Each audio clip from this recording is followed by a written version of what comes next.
অভিশপ্ত শয়তান হইতে মহান আল্লাহ শরণ লইতেছি, দয়াময় করুণাময় পরম দয়ালু মহান সৃষ্টিকর্তার নামে শুরু করিতেছি। সম্মানিত ভিউয়ার্স, আসুন আমরা এক ভাইয়ের সঙ্গে আলোচনা করব আপনার প্রতি মহান সৃষ্টিকর্তার বিশেষ দয়ানুগ্রহ বসে। ভাই, আপনার সঙ্গে আমরা কিছু কথা বলবো, এটা একটু আপনি আপনার কলারে রাখেন। হ্যাঁ, হাতে রাখি। হ্যাঁ, আপনার কাছে আমরা কোরআন ভিত্তিক আমরা একটা ভিডিও করতেছি ভাই, আপনি দেখতে পাচ্ছেন যে আমরা আপনাকে কিছু প্রশ্ন করব, সেটা হচ্ছে কোরআনের ভিত্তিতে। সেই প্রশ্নগুলো হচ্ছে যে কোরআনে আল্লাহ আমাদেরকে যাবতীয় আদেশ এবং নিষেধ করেছেন, এবং কোরআনের যে সত্য এবং মিথ্যার ফয়সালাকারী মানদণ্ড, এই মানদণ্ড এবং কোরআন একটা বিধান, এটা আমরা জানি। এবং আপনি ইতিমধ্যে কোরআন পড়েছেন এবং কোরআন সম্পর্কে আপনার যতটুকুই হোক জ্ঞান ধারণা আছে।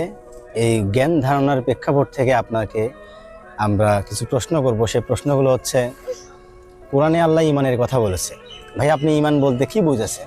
এটা হচ্ছে আমার প্রথম প্রশ্ন আপনার কাছে। একটু আপনি আপনার মতো করে আপনি যেভাবে বুঝেছেন বা যেভাবে জেনেছেন সেভাবে আমাদেরকে বলবেন। ইমান অর্থ বিশ্বাস, মানে বিশ্বাস স্থাপন করা।